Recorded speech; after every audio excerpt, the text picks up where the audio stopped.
welcome into another episode of Southern Section this week. Today we are coming to you live from the Rose Bowl Stadium, the exact place where Mater Dei will take on St. John Bosco this Friday. And with that, I'm Claudette Montana. I'm Connor Morissette. Welcome to Southern Section this week. I'm so excited for everyone to check out all of our content from the Rose Bowl. What a show we have this week.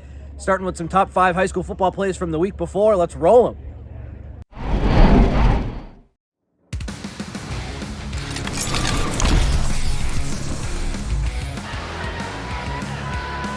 And in motion, they'll give it out of the backfield to Cameron Jones off the left side. Watch out. He's got the edge. And I don't think you're going to catch number 20. Big run on first down all the way to the house.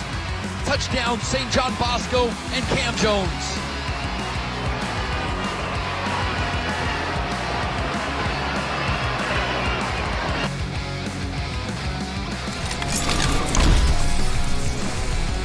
Our school is really focusing on the players and in preparation with all the talent that St. John Bosco has. Clarkson, the handoff on first down. That's Khalil Warren.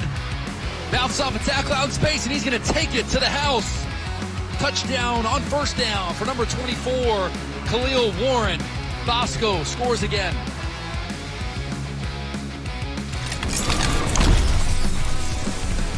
His quarterback and his play as late. Run fake this time, they'll throw it over the middle again on the play action. That ball's complete to Jaleel McClain. McClain to the right side. You're not going to get number 18. Jaleel McClain to the house. From Pierce Clarkson, touchdown Bosco. Future Louisville Cardinals connecting once again.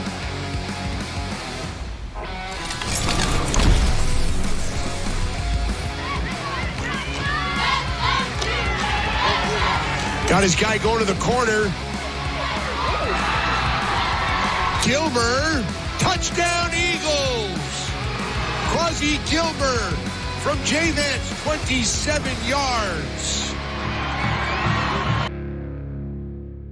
And 3 on defense. O'Neal, that was almost a pick six by Davis. Oh, and it winds up being a pick by Xavier Brown, and he returns it. No whistle, they signal touchdown.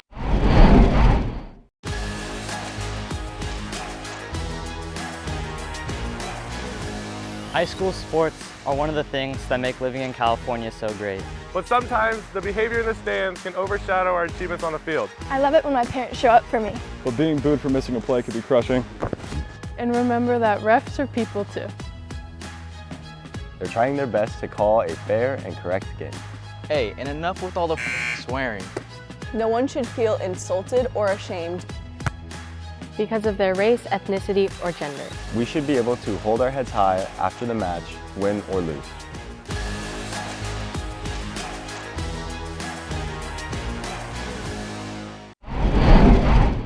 So this Friday, Mater Dei High School and St. John Bosco will play here at the Rose Bowl Stadium to compete for a championship. But of course, last week, both teams played in the semifinal round. We have highlights from both games. Let's roll the tape.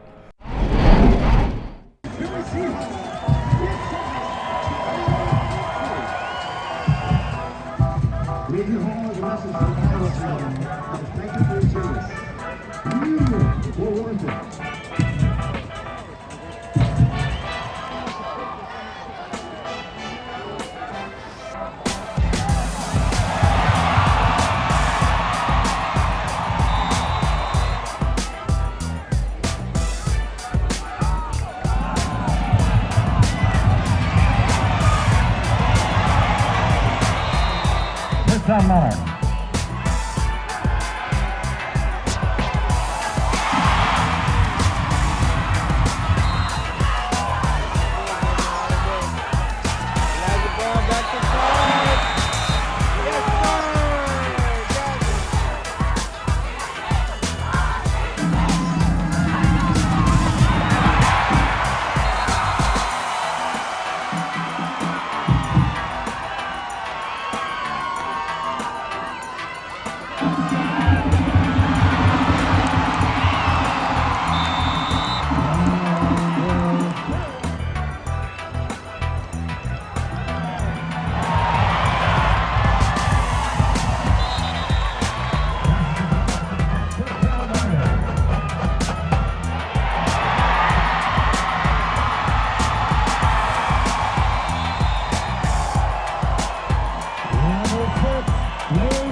Football season is coming to a close, which means basketball season is upon us. A few months earlier at Mission League Media Day, I had a chance to catch up with some players from that league, and I asked them, who is the greatest basketball player of all time? Here are their responses. I'm going to say the greatest player of all time is Michael Jordan. I mean, he's hard to deny, with all his accomplishments, everything he's done. I got to go with MJ. I think it's Kobe Bryant because not only was he strong physically, but he was also strong mentally. He was also working on himself, and he never gave up on any dream that he had. The best basketball player of all time to me is LeBron James because he's a threat on and off the court. He's just an amazing person and an amazing player at the same time. It's Jordan, in my opinion. I feel like Jordan has kind of created a new generation of just highlights, character, hardworking. I feel like he set the tone for the future. I would say Kobe Bryant's the best basketball player just because I think he wasn't only a great player on the court, but he was exceptional off the court as well in basketball and in the world in general, just trying to make it a better place. So I think he's the best. Oh, LeBron, no doubt. I can't really explain it, but LeBron's the GOAT. I feel like the best basketball player of all time is definitely Kobe Bryant because he was a great teacher. He just a great person. He had the Mamba mentality, and he was the hardest working person I've ever met. I'm going to go with Kobe Bryant. I'm from LA, so it was an easy answer, but he just has a commitment and to the game that you just don't see a lot, and that's something that I think I want to try to emulate, that a lot of people try to emulate, and it's just such a good example, and has a beautiful game. So, greatest basketball player, LeBron for sure. He does everything on the court, but it's debatable between him and Jordan, so you could, whoever you pick what day, it doesn't matter. But I think LeBron for me personally. In my opinion, the best basketball player of all time is actually Dennis Rodman. And it was because I was watching Last Dance over quarantine, I think. And honestly, I just love his game. I love how physical he is and how, he wants to get everything, every rebound. And honestly, I'm a pretty physical player. I think earlier Coach Six mentioned that I was probably the most physical person he's ever met. And honestly, I'll run through a brick wall if I have to. So, yeah. I'm definitely going to say Michael Jordan, his work ethic, his desire to win. My favorite is Asia Wilson. I just love watching her play, and the way that she's able to move is so inspiring to me. Okay, I say this might be controversial for some people, but I think MJ, 100%, Michael Jordan. I just think that overall, the competition that he was playing against and how he kind of just led his team to straight victories, even after taking years off of basketball and going to play golf for fun. And he's just, in my opinion, greatest basketball player of all time. Michael Jordan. Nobody could compare to his work ethic, his love for basketball, his competitiveness. So that's it. Asia Wilson, because she's just dominant everywhere. She rebounds and she just plays hard. I would say Kobe is the best basketball player of all time, not just because his skill, because everyone has skills and everyone has stuff that they could do and contribute in all their specialties, but it's just the mentality he has is what really brought him aside to everyone else, is something special and something that I look up to, is always having that mentality, because honestly, his skills, he's a really good player, but that also set him apart from everyone else. Easy. It's Michael Jordan. There's no argument. Period. I'm going to have to say Kobe Bryant. He has that Mamba mentality that we all look for in ourselves, and he's a great inspiration to everybody. Jordan in Canada. She is a newer player, but she is quick, she's fast, she's smaller, and she's a PG, which I am a PG, so I learn a little bit from her. And yeah. In life, things aren't scripted. If you're an athlete, we need people like you and translate those skills to officiating. You can get a lot out of it. It happens in every town, in every game. We never have a perfect game, but the rewards always outweigh the negativities.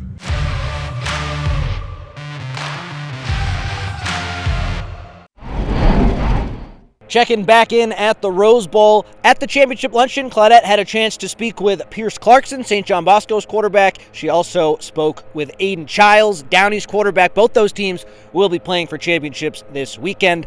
In Coach's Corner, I spoke with John Ellinghaus of Sierra Canyon, as well as Nick Baez from Etiwanda. All right, we are at the Rose Bowl Stadium today ahead of your guys' championship game on Friday. Does it get any better than this? You're at the Rose Bowl. It's the granddaddy of them all. I mean, not really. It's really the best place you could be. I mean, we competed all year with each other and other teams for this opportunity, so to be here, it finally feels really good. You get to go out on the field and get a sneak peek of where you're going to be playing? Actually, yeah, we spent a lot of time. We got here really early, so we spent most of the day just chilling around the facility or the stadium and then just looking around and really just getting to feel the place, so it was a lot of fun. You guys have played Mater Dei before this season. Unfortunately, you didn't win that game. But how excited are you to get a rematch, especially when the stakes are so high? Honestly, I'm more excited than ever. I mean, for me, it's my last go-around. I'm a senior. So to have the opportunity and to have it against a team like Mater Dei on a big stage like the Rose Bowl, it doesn't get no better than that. What would it mean to you to win a championship, especially because it's your senior season? It would mean everything. It would mean the world to me because I've wanted this for 4 years. You know, haven't been able to touch a ring in the class I've came in with, the 2023 class. We haven't been able to touch a ring, and we really want to. So we're planning on doing it this week, and we're going to put in a hard week's worth of work and get it done, hopefully. So what are you looking forward to the most about this week? The game itself or all the fun stuff leading up to it, like the luncheon today? Everything, really. I mean, just soak it all in, and then when Friday comes, be ready to get on that field and compete. What's the key to beating Mater Dei? Execute everything and go 100%. Well, best of luck on Friday, and have fun out there. Thank you. All right, we are here at the Rose Bowl Stadium ahead of a big playoff game, a championship game on the line for you. What are your emotions heading into this week? It's a big game for us, you know. I'm thankful to be here with my teammates and everything, and it's just a big game for us overall. It's the biggest game we played in so far. So my high school career too. So just overall, it's a work week anyway. It's not really a take a week off. It's not a week to be thankful for anything. To be honest, it's just let's work. Let's play football. You're taking on an undefeated team. What's the key to securing a win? Playing football how we've always played football. I'm sorry, but playing football how we've always played football. Man, keep playing. It's been working for us.